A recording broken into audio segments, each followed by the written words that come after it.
Okay, hello, everybody. It is Tuesday, the 14th of June. Hello. And today I will be recapping the leadership Q&A webinar last night with our CEO, Ash Mufarah. Before we get into that, let's say hello to a few people. I'll just scroll back up to the top of my chat. I know there's a lot of people have been in there before. So we've got Paddy McGuigan, you're here as well. And we've got the Tea Clubbers, William DeLorme, David Bowman, Pat Parent, and Christina Dodd, along with Jeanette Muller. You're all here. Fantastic. Nice to see you here. David Cox Marketing is in the house as well, along with Joseph Duffett. Hi, how you doing? Nick Munt is here. Christina Dodds is tea clubbing it as well. Hello. Vic Loban is saying hello to Marty and everyone. Not quite yet, Vic. Marty's on afterwards at 5. Sergio from Russia. How you doing, buddy? Lily Lane, you're tea clubbing it, along with Linda Longmire. Hamp Sales from USA and Christina Dodds. Hello. Martin Happy Hoppy, you're here as well. Hello to you, mate. Hope your dad's well. Joe Paulo from Portugal, you're here. Perpetua, hello to you. C Petrina, you are tea clubbing it and in the house. Tizona, you're here as well from Hungary. Hello to you. Rose from South Africa, you're here. Hello to you. We've got Crystal Johnson, Roy McPhail, Anne Long, and Diane Linnon, all tea clubbing it and in the house. Joa Hellman, you're here from Finland. Got it right this time, Joa. Nice to see you here, buddy. Chris, hey, Johnson, you are in the house. Great job you did filling Susie's shoes last night, mate. Well done. Congratulations. Linda Chiapata, you're here. Randall Harris and Susan Bob, both tea clubbing in the door. Hello to you. Yes, Paddy, I totally agree. I'll get to that in a minute. Yaneke Gilbert, hello. Ruth Pace, Joanne Linnon and Gemma Ramiki, hello to you guys. Andreas Zeus. Juanita Ali is tea clubbing it and through the door. Hello, Susan Hodge. And Lynn Nakamoto, you're here as well. Great as well last night, Lynn. Congratulations. Steve Woodley, you're here. James Black is in the house as well. Jacqueline, first through the door, tea club. It's my birthday. Lewis is here today. Happy birthday to you.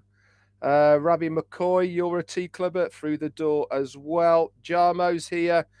John, the barbershop White, is a tea club in it and through the door, along with Ivana Polsarova and Greg Gaynor. Hello to you guys, all tea clubbers. Arta Scucce, another tea clubber, you're through the door. Casey Zevenberger, Anita Scott, Charlie Dozier, Thomas Farkas. Hello to you. Karen Widman's tea club in it through the door. Carl Chapman. Bill the Must is here as well. I saw your post earlier on. Yeah, it's going to be a struggle to recap everything, but I'll give it a go. Armando, you're here as well. Sean, hello, mate. Anita Scott, Dustin Grove, Jim Palmisano, hello to you. The lovely Listra is tea clubbing it through the door. George Holsworth, hello. Yes, Jane that identifies as a J with a Y, not a Jane. So she is Jane with a Y. Pam Turner, you're here. Patty Carpenter's tea clubbing it as well. Joyce Hicks and Roy Davis, hello, mate. Marie Pendy, hello. Roy Davis from Florida, hi. Donald Garant, you're tea clubbing it through the door. Hello, mate. Rajandra, you're here. Nice to see you. Stephen Callahan, Harvey DJ Green, Roy Davis, Heather Dominique, and James King. Hello. Mary Pendy, I've said hello to you. Wanda Cooper, Gift of Onpassive, hello.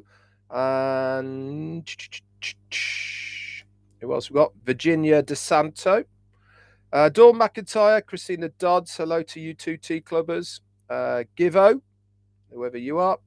Pam Turner, Donna's Energy, and Kebab Bestwe.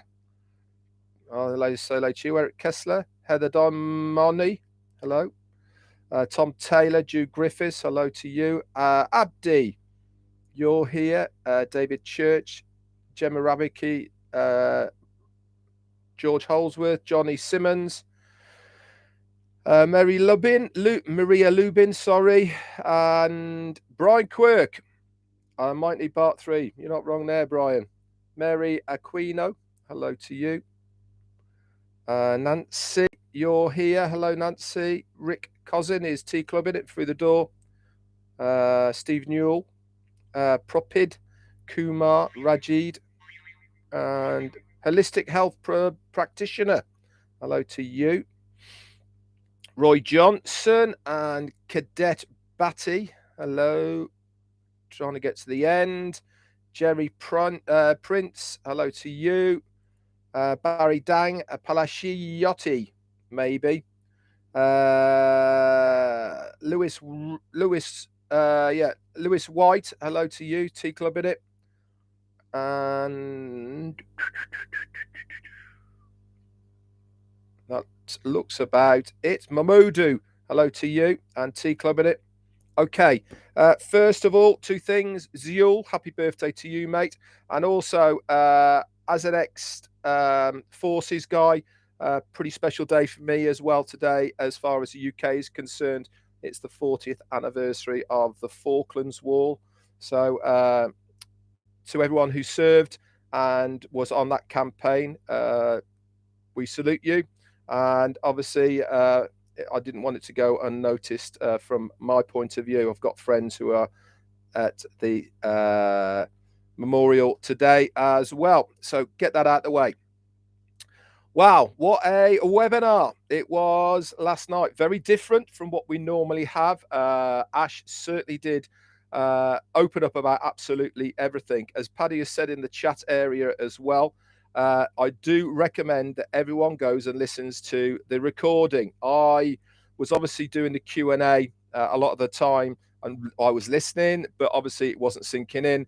And certainly from my point of view, listening to a second time made a lot more sense, a lot easier to understand, because I was concentrating on what was going on for that as well. Marty DeGamo's through the house. Tell Jane congratulations on a 26-mile walk. So let's say thank you to Marty DeGamo. Thank you, Marty. Thank you so much, everyone. Thank you. My feet hurt. She says her feet hurt, if you didn't hear. So yeah, it was a very, very good webinar. Now, the site is down at the moment. If you haven't noticed, they're obviously upgrading that. And at the moment, there is only the webinar recording that is in there that Marty posted. As soon as the site is back up, there is going to be the written recap that between Dan Street and Janet from Butler from the Bahamas, between the two of them, there will be a written one up there. Now, I've written my own notes that I got from the recording. I'm going to do this in 2 parts. So I'm going to do this one now. And then at 8 p.m. UK time tonight, which is going to be 3 p.m. Eastern. So just after the guest webinar tonight. Now, remember, we've only got today and next Tuesday for the corporate guest webinars. I will be doing that left for any prospects to come in. I will do the second part at 8 o'clock tonight. Okay, I'll write some more notes up. So 2 things, or a couple of things that he brought up before I get into the recap. One is we now have a new website. If you go over to onpassive.com, you'll see a whole new website, whole new feel. Very, very good. Bit of purple in there. Looks very clean, very sharp, as we would expect to see. Also, we have a new link in your back office under the My Links section, which is link 54. Okay, so you can go ahead and use all of that. That is there. Let me just check what else I've got for those little updates on those. That was about it for that. So without further ado, let's crack on with what notes I've got and all of the other bits and pieces for you guys. So Ash came on, extremely hyped as you would expect him to be. I thought it was a really good format myself. If you go and listen to the recording, obviously this recap, I can't do it justice. But what it did certainly do from my point of view was give me a much more rounded overview of not only what we have available to us right now, but also in the direction that Onpassive is going to be going in the future, what areas we're going to be looking at, and how it's all going to affect us, not only as founders, but also the customers, stroke resellers that will be coming in. So it really is worth going through the five odd hours that is there.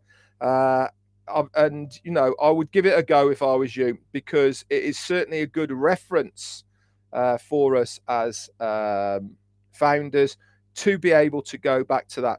So first up was Susie McRae. She came on and she said in Boston in January, she had a lovely conversation with Ash's wife, and she didn't want to really come out with saying what the conversation was about, but she said, can you give what was the reason that Ash Manhan gave Ash the thumbs up to be able to go with Onpassive right at those beginnings. She said, can you sort of let us know a little bit about it? And Ash was explaining that it wasn't really a yes, go and do this. He was explaining the pitfalls really of what could happen if they were going to do it, and really how they were overcoming it as well. And he wanted to be very clear to us that obviously he didn't want to give any personal information away to us. Dan Street is here as well. I've just seen you up, Dan. Thank you for the notes, and obviously for Janet's. Great job, my friend. But he came out and says that he knew that there is going to be a lot of damage as far as himself personally was concerned, and what he wanted to do was to protect his family as much as possible. And this is really why he has hidden them away so much, is so that it really is the company himself and us leaders that get the flack, and nobody else. Negativity completely washes over him. And he said there is no way now that he wouldn't have done what he has done over the last 4 years. There's been a huge personal sacrifice, he said, not only from the amount of hours and time that he has put into Onpassive, but one thing that he has noticed is that juggling family and juggling Onpassive has been a real challenge for him. He did say as long as the family is safe, then there isn't really a problem. And obviously his wife tells him when that limit comes to. I know certainly as far as I'm concerned with Jane, she certainly lets me know when she feels I've spent too much time doing Onpassive. Obviously things are a little easier now. I'm not working and I can dedicate more time to Onpassive, but when I had a job and we had our business, then juggling all that, I know firsthand that you do need somebody in the sidelines to say, whoa, whoa, whoa, whoa, this comes first. So I do understand that. He said he literally has gone through hell. And he said that's not necessarily from naysayers, negativity, but he said more so from governments and officials to get to where we are now as a legal, legitimate company that has an open door policy as far as governments are concerned. And he actually said this later on in the presentation, that the US government specifically have revisited him to say, we want to have a look at this. They wanted details of founders, and obviously he couldn't give them to them because it is encrypted. So it really is good to see a company that is so open even before we have launched, rather than, as many of us here know, stopping water getting through by building a good dam, okay, is the best way. Putting wadding in holes to stop water coming through is not the best way. And unfortunately, many companies, they open too soon without doing the right things, and all that happens is they get leaks, and that leaks turned into a big flood, and then it's all gone. We're doing it correctly, we're doing it the right way, and this is why we are going to have such a success in the future. And he went on to say that he wants to do this for his friends and extended family. That is us. That is the founders. He classes us as his extended family. And we said, what else is to be done? And he said, we will keep on going until the job has finished. So he didn't really want to go into any more details about that. But in a nutshell, Ashmahan gave him the go ahead to do it. And obviously for the last 4 years, he's been working tirelessly on our behalf to visualize and get to the finish line of what we see as Onpassive. Next up, it was me. Yeah, I got second dibs to ask my question, and my question was the global leader position. What does it entail and the benefits of it? Now, before I go into that, this part one here, I haven't gone through the whole list of 60, 70 odd people that are on there. I've picked what I believe are some of the best questions that were asked on there. Okay, so the global leader position, what does it entail and what are the benefits of it? And he went on to say, he said that every founder is paid $97 to become a founder, and look what you get for that. He said, if I was a founder, I would be looking to get my hands on that global leader position. For the sake of $97, it opens up and really does give you so much more if you can achieve that. He said, we haven't yet set whether this will be exclusive position for founders, but he suspects it probably will do. There is only going to be 1,000 total in the whole world. Why? Because he wants to give that exclusivity to those positions, and also give it more value. There's going to be also only a maximum of 10 positions per country, regardless of the population or size of that country. And he also said that he wants at least one position for every country as well. So not only what are you going to get if you achieve the position of global leader in Onpassive, obviously we will find out what the criteria is. He said it's a combination of volume, sales, global reach, and you will be given an office that will be completely paid for by Onpassive. This is by your choice. It could be in your local area or actually somewhere else. It doesn't necessarily have to be in your country. As a global leader, that will be your choice. It will also benefit from having your very own shop at the offices as well. Obviously, this will be for merchandising, and you as a global leader will benefit from the extended commissions that will be happening from the sales of those merchandises as well. You'll get a slice of those sales. He said that there is also going to be other benefits that is going to be for global leaders, especially when it comes to global conferences, etc., meetups, etc., that will be exclusive and only for global leaders. So reading between those lines, there is going to be a lot of positive reasons to try and achieve that global leader position. And we will just have to wait and see exactly how that all pans out. Next up came Julie Weng. She said, the innovative labs produce products. She said, EMF, which is electromagnetic frequency, is a big problem in the world today. It causes all sorts of negative feelings, anxieties, etc. She said it's absolutely everywhere nowadays. And she said, when you said that Onpassive will change the world, will one of the products from your innovative labs produce stroke eliminate any of this? And he said, we are working on 3 types of labs at the moment, and a 4th one coming in the future. He says they all have a mechanical and electrical products within them. The physical labs designing things that have never been seen before. They are going to be disruptive, okay, and these alone will reshape the planet. And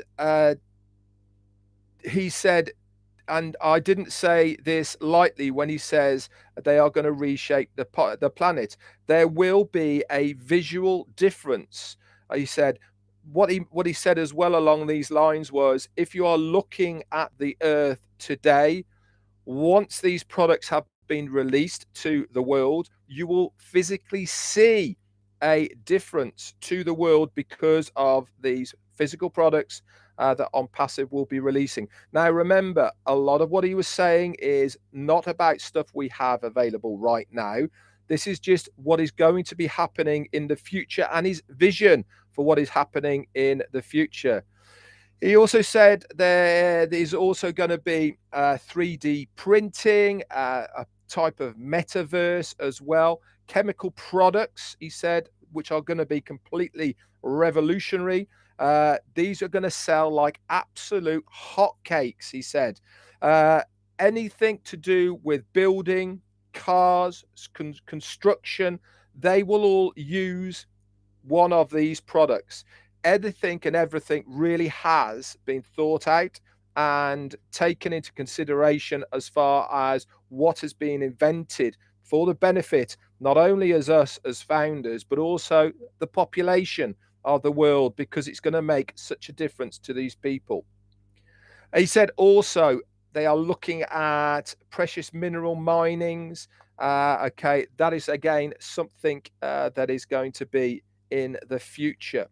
Next up then was Michael Williams. He came on and he wanted to talk a little bit about OConnect. And his question was, when live streaming from Zoom directly to YouTube, it doesn't have a schedule option. There is other webinar services that you can use that has this. He asks, will OConnect have such a scheduler where you'll be able to just grab that link, schedule it indirectly into YouTube so that it will come on automatically? And flat out, he said, yes, there will be. So for the YouTubers out there, that's not just myself or any other founders, but the general public of YouTubers, this is a massive, massive plus for them. It means that any time of the day they can do their videos, set them, and it will go live whenever they want it to, directly from OConnect to YouTube without them having to do anything. So pretty damn good. Next up was Chris Johnson, and he was talking about OWallet. Now, this is something that has been discussed before, but he wanted clarification on it. And he said, will OWallet have a wallet-to-wallet facility, not only from person to person, but also to do with businesses? And he said, Ash actually came out and said he'd just like to make a disclaimer that not everything he is talking about is done. Okay, it's a wish list. And once he says or mentions these things in public to us, they are already in the works, so to speak. So they might not be ready now, but they might be down the line. Now, down the line could be any time period. It could be months, years, or a longer period than that. So with OWallet, there's 3 parts to it. There's OCoin, OPaying, and OWallet itself. Our own exclusive banking system. Now, what a big deal that is. We are not piggybacking another bank. We have got our own exclusive banking system.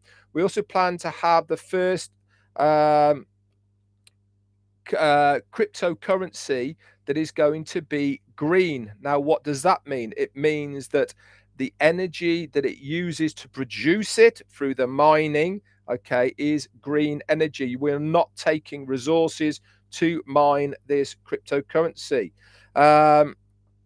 This is going to be backed up by our own digital products and physical products of Onpassive. Now, for anything to have a value, okay, a real value, it has to be backed up by something. If you look back to the days of fiat currency, how was it backed up? It was backed up by the gold that was held to say this piece of paper is worth this amount of money, because I have the physical amount of gold there in the background to say that it is worth that amount of money. Obviously, things have changed a lot now, but in essence, that's exactly how you get value from something. Our value for our cryptocurrency will come from the value of our products and services, but we will be using the O coin for the transference of the O wallets.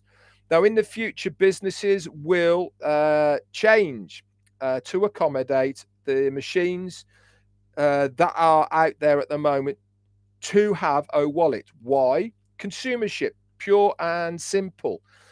If we are a large company like we are going to be, and we have the ability to be able to pay through our wallet for a product and service that is external of Onpassive, a company would be mad not to have the facility to take the funds. So when we go into shops now at the moment, we see on the front, we accept blah, blah, blah, blah, blah, all the symbols of what we accept. In the future, because of consumership, because of us saying, have you got a wallet? If you have, I'll buy it and we can do it direct. This will force companies to have a wallet. Now, the best thing that is going to happen from this is, say we've got John White. John White goes to buy a car and he says to the dealer, I want to buy a car, but I want to pay through my own wallet. They said, well, we haven't got the facilities. And he said, well, if you get it, we can do it instantly and it won't cost you a penny. There's no charges or anything like that. And they go, oh, yeah, okay, then. Guess what they're going to do? They are going to go to John White. He gives them their registration. They sign up, and then that company, because they have got O wallet, is part of John White's genealogy, and he will then not only be able to buy the car that he wants to by tapping literally 2 phones together or instant transfer for free, no charges, but also on top of that, he will also get commissions from the volume of sales that that business is doing. Absolutely mind-blowing. And all this is to come for us in the future. So the buyers that are here at the moment not only will want to tap into the Onpassive market because of how big we are, okay, in the future, they will want to have their own so that they can expand on it. Also, in the future, there'll have to be a few changes, but it's going to happen because of how OBless and OConnect works. They will have their own wallets as well that are going to be available to customers. So there will be a lot of work in the background to that as well. So let's get going. We're carrying on. Next up was Dr. Bill Williams. And he said, how are you so confident that we can meet our promise to be a dominant company in the data center and digital product world? Good question, I had to say. So Ash said, let's cover the first part of the data center. Now, he remembers back 12 years or so ago, and at one point he had a section of a data center that he used for marketing purposes. It gave him a lot more muscle to be able to do what he wanted to do, etc. when he was doing his marketing. And it got him really interested in how everything worked and all the rest of it. And he started doing a bit of research. Now, back then, 12 years ago, he looked at Google, and the only information he could find, which was pretty hard to find in those days anyway, was that Google had 1 million servers, also known as buckets or slaves, that they used for Google 12 years ago. Now, just imagine how many they have now. They also had their first floating servers on a great big container ship that was just floating all over the world as well. He also spoke a little bit about can you imagine that in the future, if Onpassive has roaming data centers on the back of a big pickup, for instance, that all you had to do, for instance, if there was natural disasters, wars, whatever it was, and data centers get wiped out, roll up in your truck, plug it in, and off you go. You're back in business again because everything is stored. Okay, just because that one has been wiped out, you're back in business straight away. And of course, with the green energy that Onpassive is looking at, not a problem, because you wouldn't need to plug into the infrastructure of the electricity, blah, blah, blah, all the rest of it. So this is him just thinking out loud of what can be possible in the future. He says, so my question was, they've been in this game for a very, very long time. Now, banks are servers. They use an awful lot of energy. This is one of the big downsides of mining cryptocurrency, is the amount of energy that it uses. And it has a lot of old tech and the rest of it. Most servers only last a maximum of 3 to 5 years tops. Okay, and then the speed and the data and everything starts dropping over that. We are starting our data center 12 years in the future with completely brand new tech that is up to date. It is half the size. It is faster. We are using light to transfer data with the lasers. It's super fast, takes a lot less energy. So we really are positioning ourselves so well within our own data centers that people will be looking for an alternative. Why? Because we are going to be cheaper, we're going to be faster, we can hold more data, and the power and the data backup, okay, that we will have involved with our centers as well is going to be second to none. So when businesses are looking for an option for their data, and remember, there is very few big data centers out there at the moment. The one that we have at the moment is big enough for the whole of Onpassive and up to 1 billion people.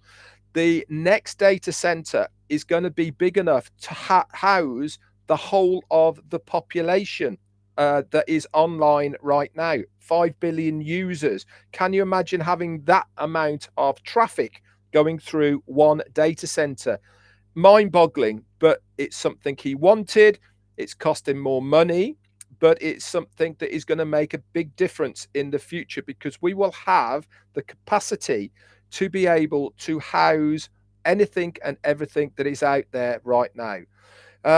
We have the space to host 5 billion, as I've said, all at the same time. As of now, we are ahead of the market. We will be the most redundant, and he's told me to underline that, fastest and largest, cheapest data center on the planet in years to come. It's going to be a no-brainer for so many individuals and businesses that they are going to only look at one place. What's that mean for us as the founders? Again, that slice of cake. And that is how everything, multiple upon multiple streams of income that are going to come to us via what Onpassive is doing for us right now. So owning your own data center and owning this makes you own everything on the internet, because there is so little options for many people. Mind-boggling. Next up was Ron Hulbert. Okay, he came on and said, can you tell us or hint towards how much the activation package will cost? Ash said that this has been going on for a couple of weeks now. As in the background, they've been talking about it to try and put something together. They haven't decided yet, but the strongest possibility is going to make it more affordable. This is something that he really wants to do. He wants it to be affordable for any person who is anywhere on the planet. Okay, regardless of where you are, he wants to make it affordable for absolutely anybody and everyone. Anyone can actually get in for free. You can come along and still use the products and earn your way in by using the free versions of Onpassive. And you can remember, what is the magic number for every single founder here? 3. 3, and you are free. So using the free versions of what is there, you can still get your 3. You might have 1 now before we go to that cutoff point of OFounders. Okay, but you can still use the free versions to get people to come in. Now, if one of those persons that you get in goes on to buy something, then you're off to the races. You will see in your wallet that amount of money that you can go that is in there. You can't touch it because you have not activated, but once it gets to a stage, then you can use that to activate your account. How cool is that? Amazing. Giving us all of this for many people for free. Amazing. He also spoke about a time period as well.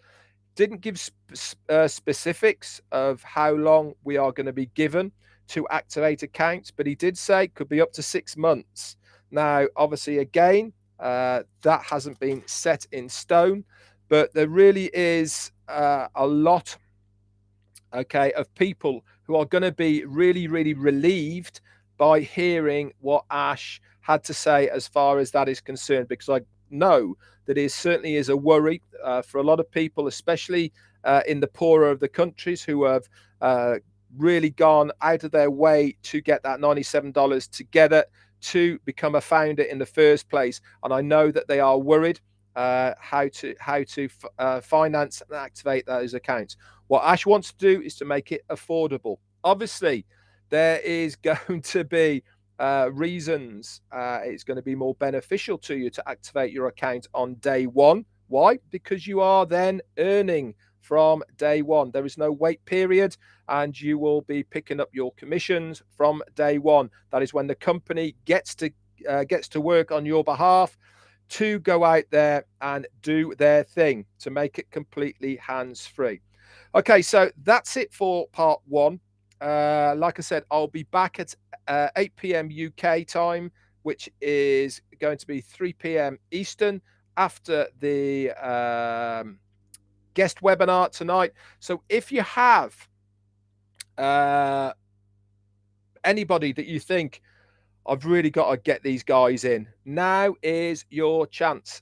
8 days. That's all it is. 8 days left. Come Wednesday, that's tomorrow, when we do our 360, myself, Marty, and Chris Johnson, it'll be gone. No more founders. Okay, so get busy, get out there, spread the word of Onpassive if you want them in alongside you in your team. Now is the time to get busy. Okay, time is going on quickly. So that's it, part 1 out the way. Come back for more later, and I will, rather than me go through the whole webinar, I will be using a combination of Dan Street's and Janet Butler's excellent notes that they have. I hope that you guys get to read them as well as soon as the site is back up and running. Okay, you'll be able to see them as well. Do not be surprised that when OFounders comes back up, we have got a new dashboard down that left-hand side. It was something that was promised to us, so I'm sure that that will be there as well. Anyway, that's it for me. Bye for now. Thank you for tipping up and listening to me. I hope it's been of interest and use of you for the recap. If it has done, thanks very much. If you're watching this for the first time on my YouTube channel, down here, the subscription, give that a click and make sure you hit that bell next to it for the notifications, and you will be notified whenever I do any more videos. That's it for me. Let's pop over and see Marty. 20 minutes time, he'll be on, at the top of the hours, and then Chris Johnson afterwards. He will always bring up, and they will both always bring up other stuff that I have not done. Anyway, that's it for me. Bye for now.